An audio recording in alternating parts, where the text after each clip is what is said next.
So negative signs create reflections over one axis or the other. So if we put a negative sign in front of the x, in front of the input, what axis do you end up causing a reflection over? Over the, no, it's over the y-axis.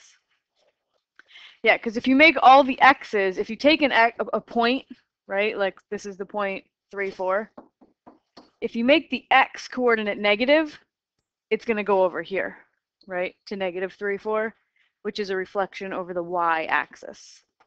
So when you change the inputs to their opposites, you cause a reflection over y. So in your little table here, when you do f of negative x, this is a reflection over the y-axis. And when you throw a negative sign in front of the outputs, what kind of reflection is that? That one's over the x-axis. When you make all the y's their opposites, it reflects over the x-axis.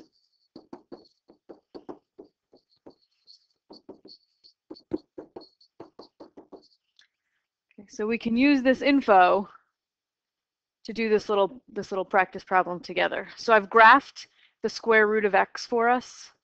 It's already there. J of x is the square root of x. And I want to graph negative j of x and j of negative x. So I could, now that I know what the negative signs do, I could jump right to sketching them.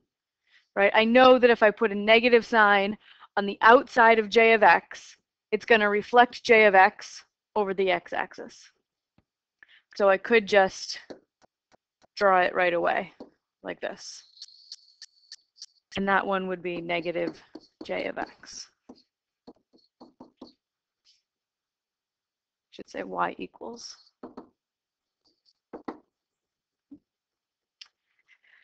If you forgot what the negative sign did, you could always make yourself a table of values, right? So j of x is the square root of x.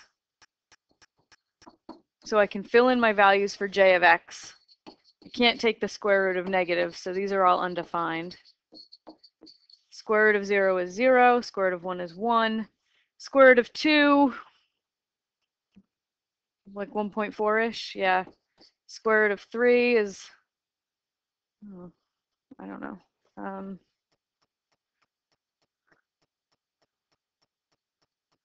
1.7-ish. And the square root of 4 is 2.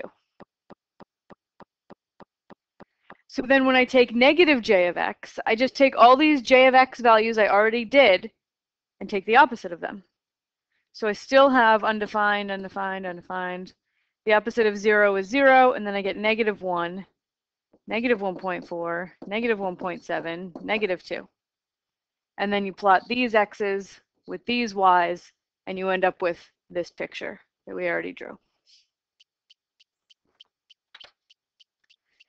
Okay, so I know that j of negative x is going to take the opposite value of x and plug that into the square root function. Okay, so if my x value is negative 4, I'm going to take the square root of positive 4 and get 2.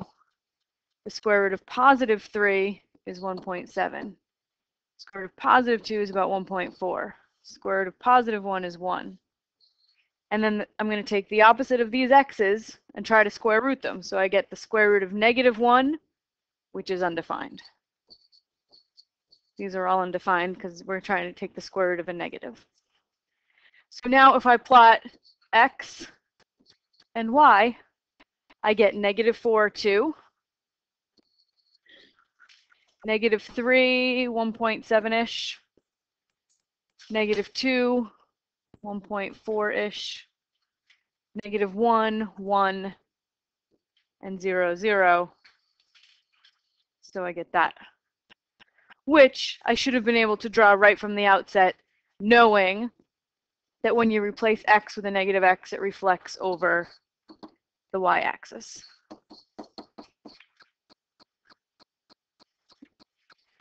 So the last thing I want to be able to do is write the formulas, new formulas, for the two graphs I drew, using square roots instead of the j's. Okay.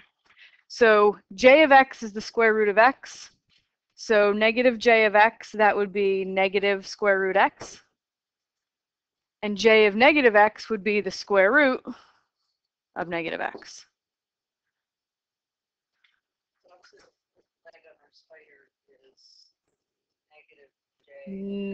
Yes. Yeah. So if I drew this last reflection, that one, that would be as though I did two reflections, 1 over x and 1 over y. So this is y equals negative j of negative x. Reflect twice.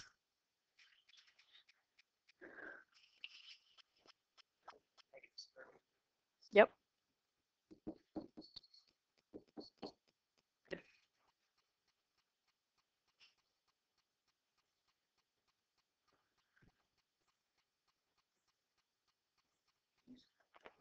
Mm-hmm.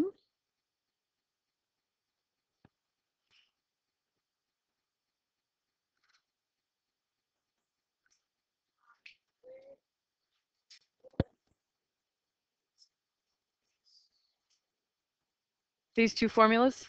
Okay. So j of x equals the square root of x. That was given. Okay. So they asked me to find a formula for negative j of x. So all I do is I make a simple substitution. J of x equals the square root of x. So in this expression here, replace the j of x with what it equals, square root x, and carry over the negative. Yeah. I have a question about when do you know what to put the minus outside?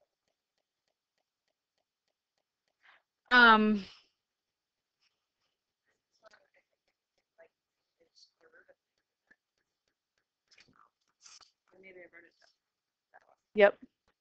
Yep. Okay, so it depends on what kind of reflection has happened. So this is my original j of x, right?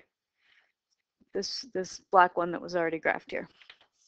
When you reflect over y, that means the negative sign was inside. We made all the x's their opposites. So the x goes in, the negative goes inside with the x. If you reflect over the x-axis, right, that means we took all the y's and made them their opposites. So the negative goes on the outside. It changes the input, the output to all of its opposites. And if you do both, a reflection over x and over y, the negative has to go in both places.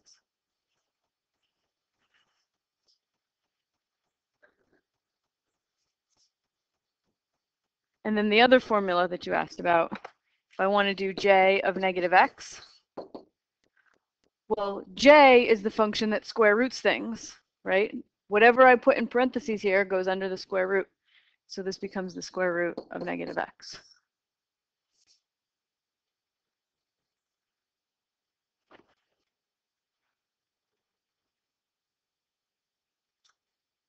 All right, so if we look at this little activity on page 10, I asked you to look at G, H, and I on your own.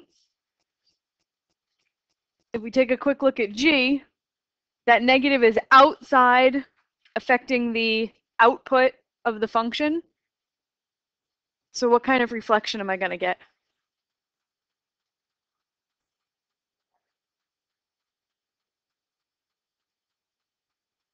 X-axis. Can you explain why, James? How do you know? Right, and when you change the outputs, right, if a y value goes from positive to negative, it reflects over the x-axis. So this is going to reflect over the x-axis. Which one of my graphs looks like the original but reflected over the x-axis? The first one, yes. So this one is G. And then for H, I'm putting a negative sign in front of my input. I'm making all the x coordinates their opposites. So the x's are all going to trade. So I'm going to get a reflection over the y-axis. So which of these graphs looks just like the original but reflected over y? this middle one, H. And then finally, both reflections, negative on the inside and the outside, reflects over y and x. Which graph is that? Bottom middle. Yeah, because this little point here, this one, used to be over here, right? So it went flipped over x, then and flipped over y. So this is J.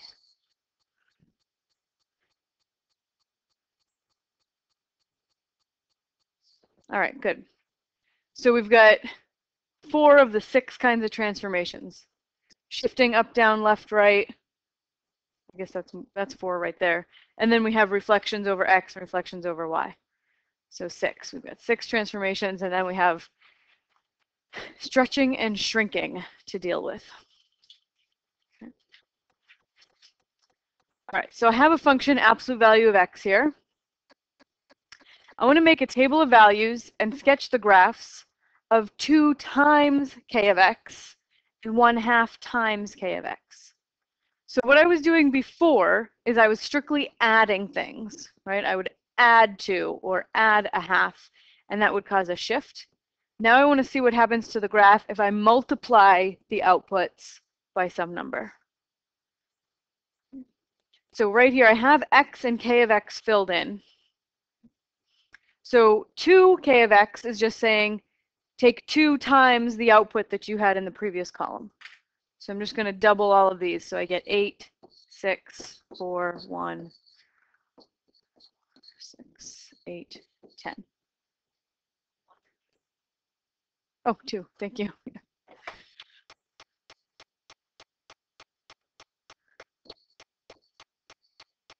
we go. All right, so if I graph these, I'm using x as my x, 2 times k of x as my y.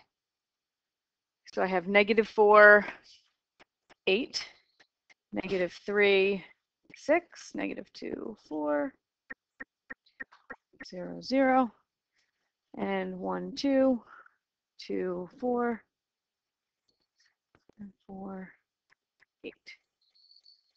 So this is my new function. This is my relative. Y equals 2 times k of x. How would you describe the transformation that just happened? How did I transform the original absolute value graph into the pink graph? What did I do to it?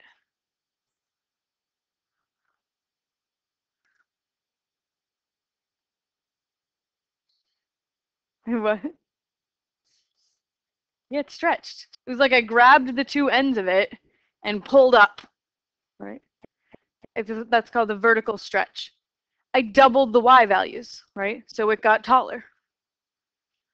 Okay. So the first transformation has been stretched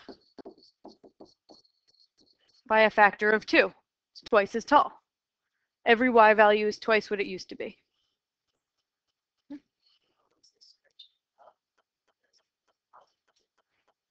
Yeah, so usually to deal with negatives, we separate it into 2 separate transformations. So like if I wanted to look at y equals -2 times k of x, I would say, well, that's like -1 times 2 k of x. And I would treat that one as a stretch, and then this one as a reflection. Yeah.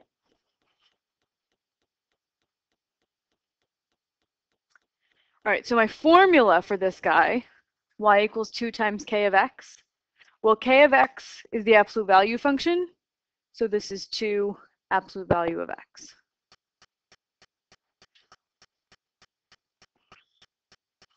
All right, so we get a good analysis of what happens when you multiply all the outputs by 2.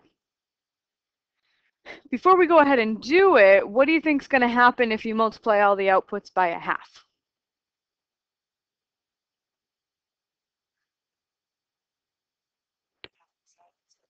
You got it. It's going to be half the size instead of 2 times the size.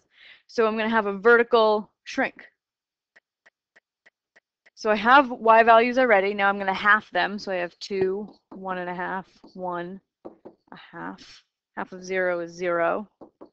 A half, 1, 1.5, 2, 2.5. Having my outputs. Oh, I should have done those in a different color. Oh well.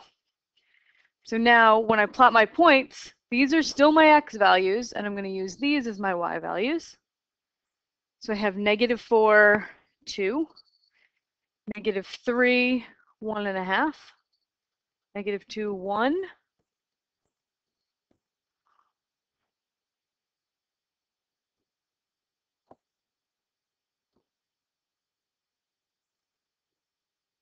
and this is my new graph.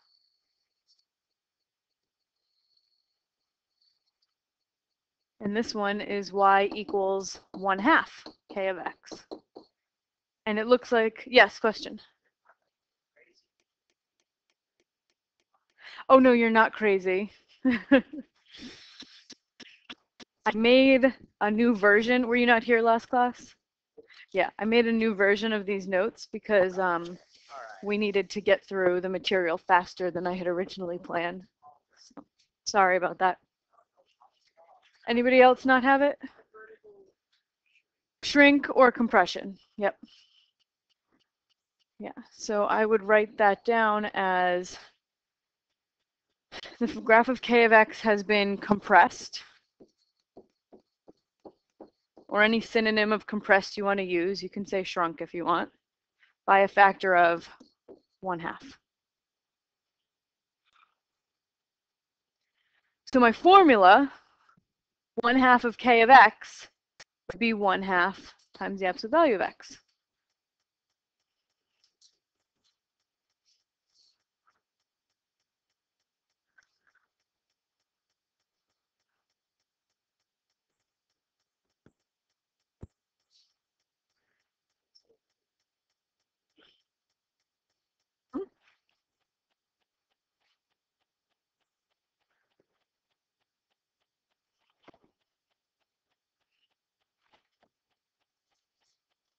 So if you wanted to analyze this by points, if you were so inclined, we could pick a few anchor points on the original and then decide how to transform each individual point. Where does it move to?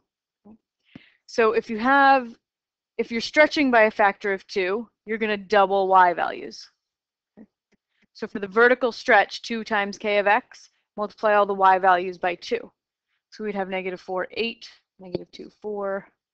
So each of my y values for my anchor points double, and the x values stay the same.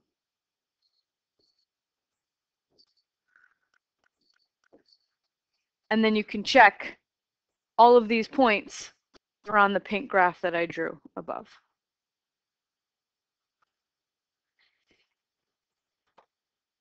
And then when you want to shrink by a factor of 1/2, you have the y values. So we're going to do a vertical shrink.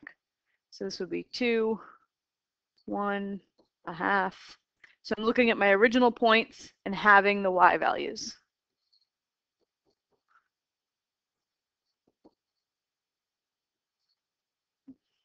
Very similar to the table approach. It's just that some people can seem to grasp what's happening better if they think of it as points rather than a table of values.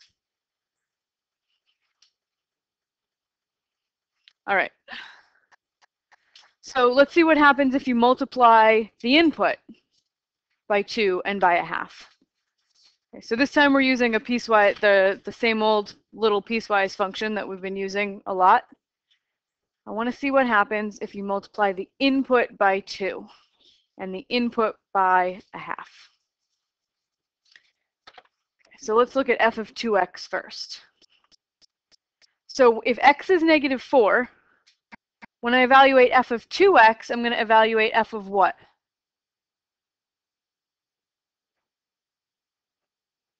X is -4, what's 2x? -8. So if x is -4, I'm actually evaluating f of -8. Okay. And how could I figure out what f of -8 equals?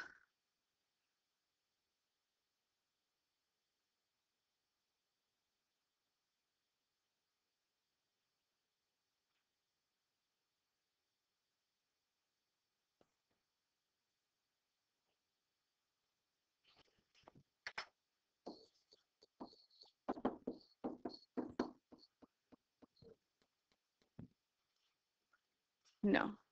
This isn't the function that cubes things, right? We don't have a formula for it. All we have is this picture. That's my graph of f of x.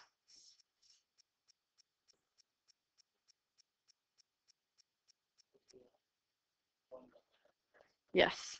We find -8 on the x-axis. We try to find the corresponding y-coordinate on the graph, but undefined. It doesn't exist. This is going to happen for also x equals -3 because f of -6 is also undefined. And now when I use x equals 2, I'm going to try to evaluate f of -4 because I double the input. And what's f of -4? 2. Okay. And when x is -1.5, I'm going to evaluate f of -3, which is also 2. When x is -1, I end up evaluating f of -2 because I double the x before I apply the rule f. And f of -2 is 2. When x is 0, doubling 0 stays 0. And f of 0 is 2. F of 0 is 2. And then when x is 1, I'm going to evaluate f of 2. And what's f of 2? 0. Great. And when x is 1.5, I'm going to evaluate f of 3. And f of 3 is -1. When x is 2, and I'm going to evaluate f of 4 because I double that x. And f of 4 is -2. When x is 3, I'm going to evaluate f of 6, but f of 6 is undefined. So now I'm going to try to plot my points where this is my x column, this is my y column. So the first x value I can plot is a -2. So I'm going to have -2, 2, -1.5, 2, -1, 2, so up to 0, 2. And then I'm going to have 1, 0, 2, -2, and that's my last defined point. So my new graph looks like this. My relative is y equals f of 2x. So can you describe the transformation that took place there?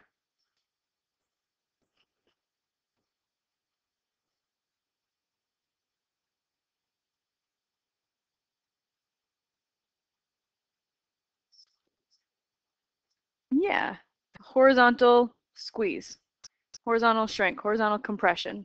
Yep. So we have a horizontal compression by a factor of, how much did we squeeze it?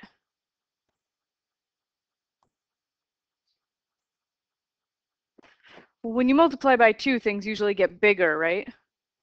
So think of the domains. What's the domain of my original function? What x values does it live on? -4 to 4. What x values does my new function live on? How are those domains related?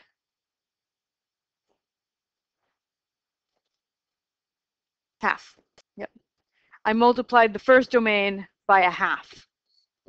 So when they use the word factor, when you see the word factor, you're thinking, what did I multiply by? So you can't say 2 because we shrink, right? So you say, well, we multiplied by a half. So again, we have an inside change, changing the input. We're multiplying by 2, which is a big number, right? We would expect that to cause a horizontal change because it's inside, it's affecting the input. But we might expect that it would make things bigger, right? Because multiplying by 2 generally makes things bigger. But it caused the graph to shrink. So we have a counterintuitive result with an inside change, just like we did with shifting. When it was positive inside, we went left, and when it was negative, we went right. So what do you think, what do you conjecture is going to happen for f of 1/2 x? it'll double. The graph will stretch horizontally. So that's a good horizontal stretch by a factor of 2. So we would have, that means that each x value would have to double. In order to stretch by a factor of 2, each x value doubles. So if I do this by points, the point -4,2 will become -8,2. -2,2 will become -4,2. So I double every x value, leaving the y's alone.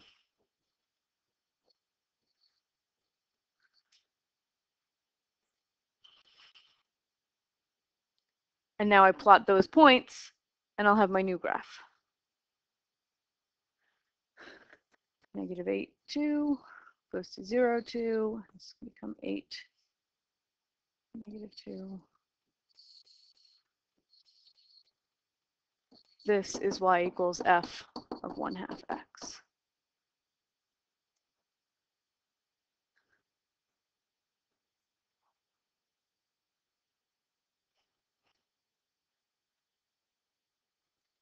So it is counterintuitive, but once you think about why it's happening, it starts to make sense. You say, if 2x is my input, that means I can only put in numbers that are half as big as I could before, because I have to double it before I apply f. So if I used to be able to plug -4 into f, right? -4 used to be the smallest value that I could plug into the function f. I can't plug that in anymore because I have to double it before I can apply the rule. So I have to, the smallest thing I can plug in now is a -2. So when I double it, I get that -4 for which f is first defined.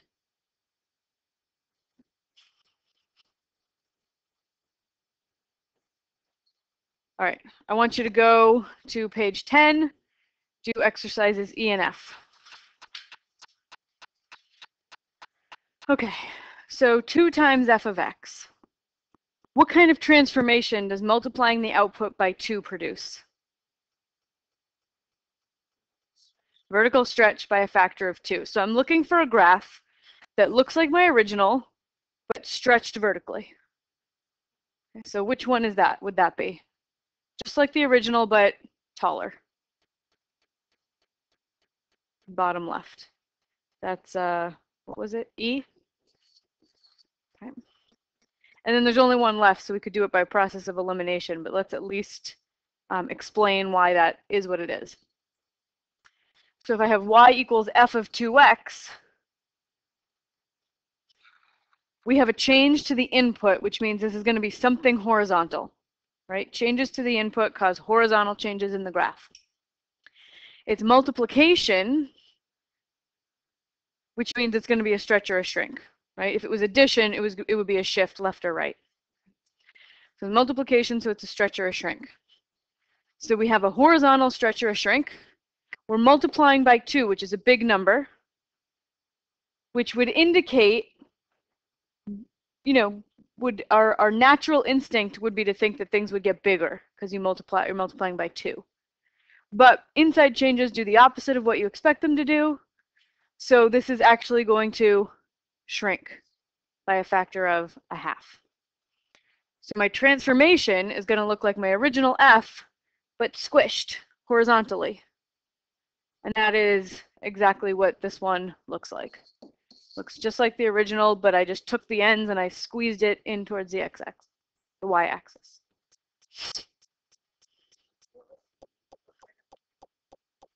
That was a vertical stretch by a factor of 2.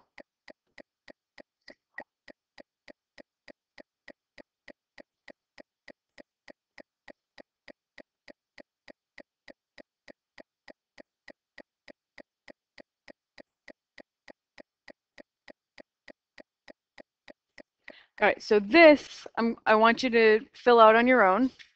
This would be an amazing thing to have with you on your cheat sheet for the test. It tells you exactly what transformations do what, how the change in an equation affects the graph. Okay, so multiple transformations. We do more than one at a time here. So when I look at this g of x function, 3 times the square root of 1/2 minus x, what's the parent function? What's the function that we are transforming?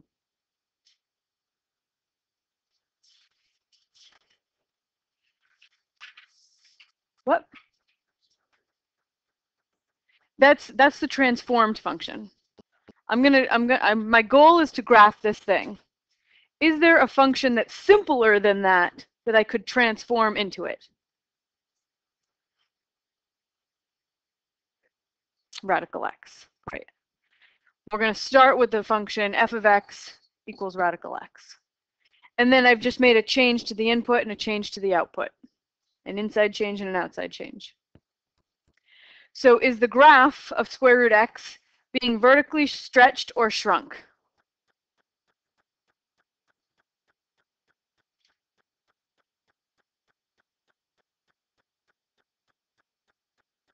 Stretched.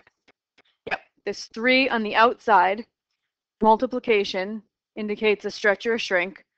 Big number is a stretch, small number is a shrink. As long as you're outside, it's just exactly what you expect. So this is a vertical stretch, and it's by a factor of 3. Taking all your y values and tripling them. Now, is the graph going to horizontally stretch or shrink?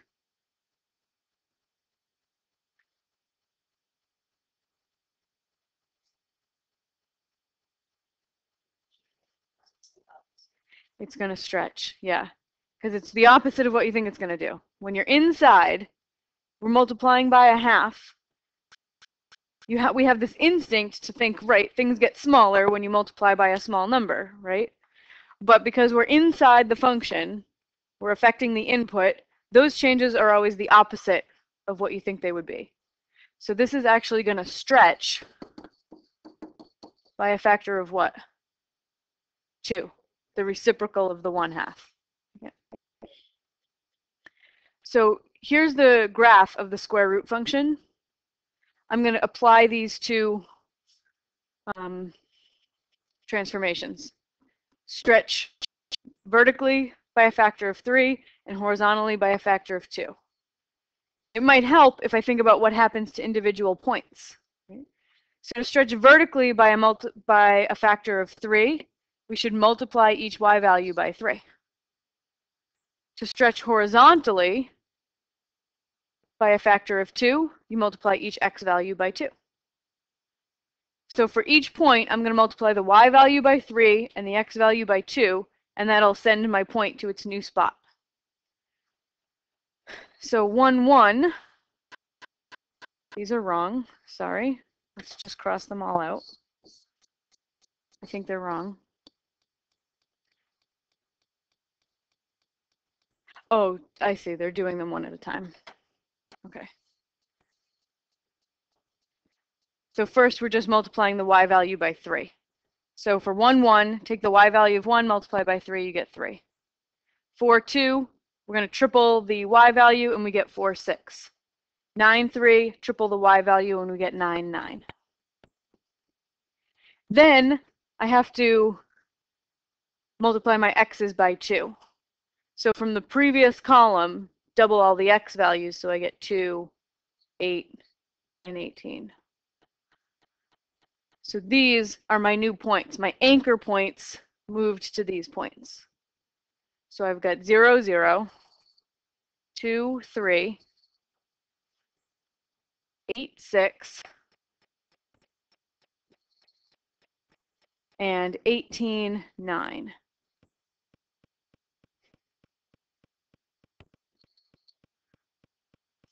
So here's my new graph.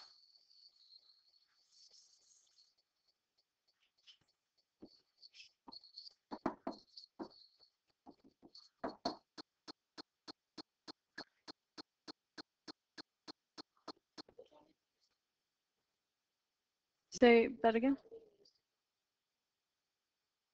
Oh, this one. These are my final points, where I tripled the y values and doubled the x values. The answers for that first column for us. Yeah. We could have done it all in one step too. We could have just said double the y's and triple the x's, and we would have gotten 0, 0, right? Double the x, triple the y, double the x, triple the y, double the x, triple the y. That actually might have been less confusing.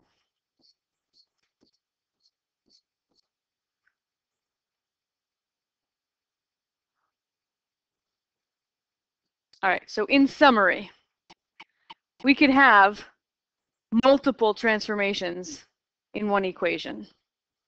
So if f of x is our parent function, g of x could be transformed with multiplication inside or outside and addition inside or outside. So we could have a times f of b times x plus c plus d, and missing a parentheses right there, sorry. So which of those constants, a, b, c, and d, are just numbers? Okay, we could fill them in with random values. Which of those numbers, a, b, c, and d, shift the function? Up, down, left, or right? Which of them move it around in the plane? Yep, C and D. C and D, the things that we add or subtract, shift the graph. Which of the constants change the shape of the function by stretching or squishing it? A and B. Those are the things we multiply by. So which of the constants affect the graph horizontally, whether it's a shift or a stretch or a compression? Affects some kind of horizontal change.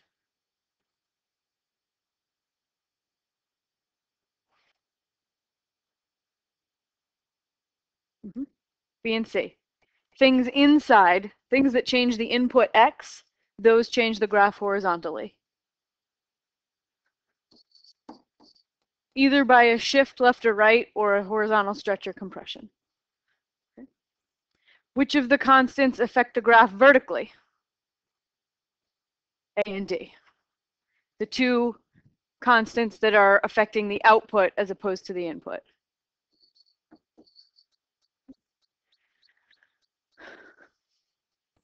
And the comparison with how we compare the effective constants that change the graph horizontally and the constants that change the graph vertically. So vertical changes exactly as expected.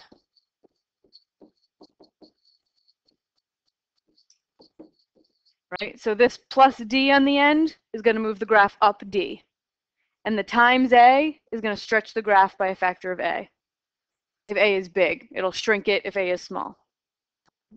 So vertical changes exactly as you expect. Horizontal changes, changes to the input, do the opposite of what you expect.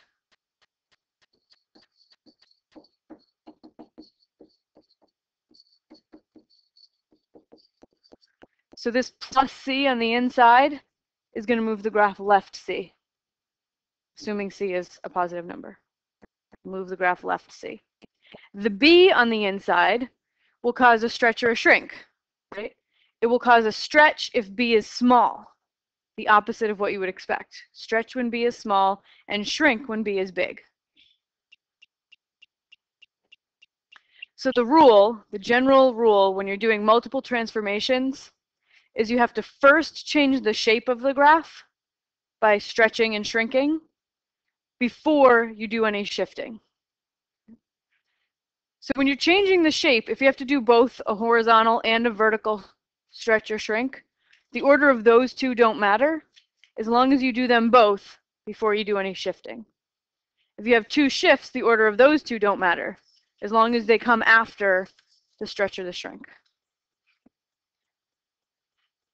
So suppose I have a transformed function 2f of x plus 2. What two transformations am I going to do to f? Look at them one at a time. So this 2 out in front of the f of x, what transformation does that indicate? Vertical what? Yeah. You're making the motion. Stretch. That's a vertical stretch by a factor of, oops, I'm writing this in the wrong spot. No, I'm not. Sorry. Vertical stretch times 2, doubling all the y values. And then this plus 2 on the end, what does that do? Close. It's definitely a shift because it's addition. Vertically. It's going to be a vertical shift because I'm adding to the output f of x, not the input x. So this is going to be a vertical shift up 2. And in what order should I do these two transformations? Stretch, then shift. 1, 2.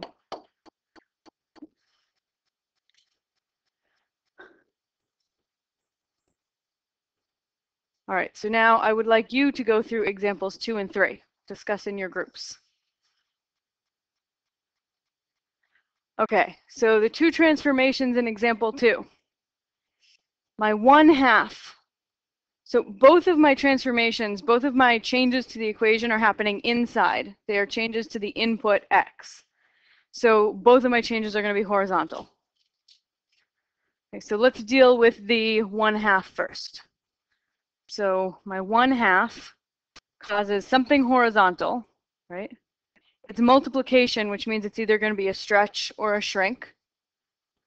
And 1/2 is a small number, which would make you think that you're going to shrink, right? Because multiplying by a half makes things smaller. But because we're inside, it does the opposite of what we think it's going to do. So it's going to stretch. So that 1/2 is going to cause a horizontal stretch times 2. Factor is going to be the reciprocal of the 1/2. And then the plus 2, it's also inside. It's also a change to the input. So it's going to be something horizontal. It's addition, which means it's going to be a shift. Which direction should I go? Left, because it's inside. You go the wrong way. Yeah. Horizontal shift left 2 units. And then what order should I do them in? Stretch, shift. Okay, so now I have one that's got 4 transformations. I've changed the function 4 different ways. Not all of these apply. So when a function is written like this, which is generally how I'm going to write it for you, you can just read left to right and do the transformations in the order you see them. Because the 2 multiplications show up first, and those are your stretches and shrinks. And then your additions come last, and those are your shifts. So you can just read it left to right and perform the transformations as you see each one. So this 2 in front of the f, what kind of transformation does that cause? Vertical stretch. Yeah, you go, okay, well, it's outside, so it's vertical. It's multiplication, so it's going to be a stretch or a shrink. And because it's outside, it's exactly what I think it's going to be. Multiplying by 2 makes things bigger. So this is a vertical stretch by a factor of 2. To stretch vertically, we multiply y values, right? So all of the y values stretched by a factor of 2. The y values don't shrink, so that one we just cross out. That doesn't apply. All right, so then I move to my next number, my 1/4. Is it inside or outside?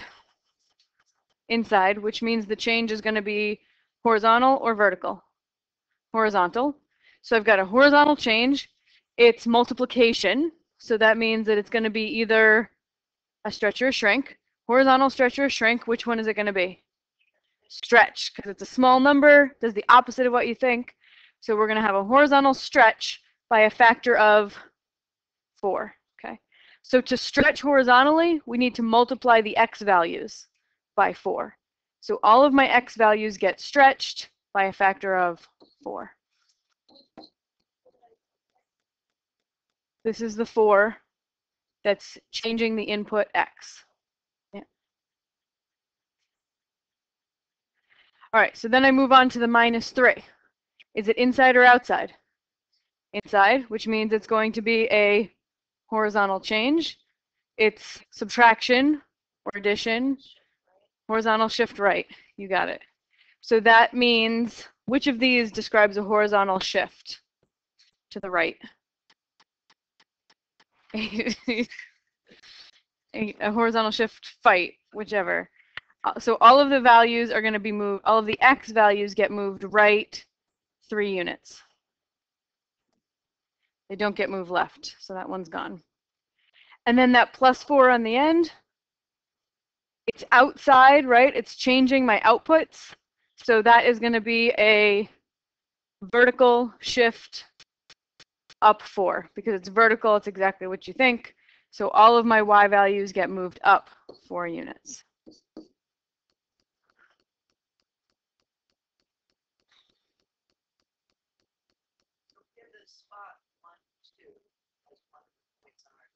Mm-hmm. Yeah, great. So we have an anchor point 1, 2. So we have to take 1, multiply it by 4. Mm-hmm. 4. Yeah.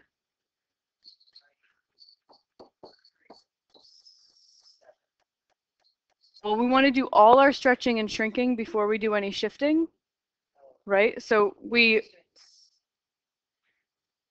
you did the first stretch. You stretched it horizontally, right? Then we want to do the vertical stretch. Take the y values and double them. So 4, 2 would become 4, 4. So we've done both the horizontal and the vertical stretch. Then do your 2 shifts, which are up 4 and right 3. And the order of the shifts doesn't matter as long as they come after the stretching and compressing. So up 4, to go up 4, I would add 4 to my y value. So I'd have 4, 8. And then right 3 would take me to 7, 8. Add 3 to the x value. Yeah, you were thinking change x, then change y. But you got to change the shape, then do the shift. So if your anchor was at 1, 2, it would get moved to 7, 8.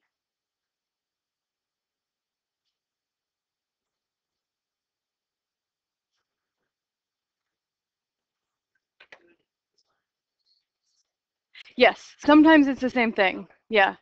Sometimes the order does, there are times when the order doesn't matter, but in order to, never make a mistake, do stretches and shrinks first.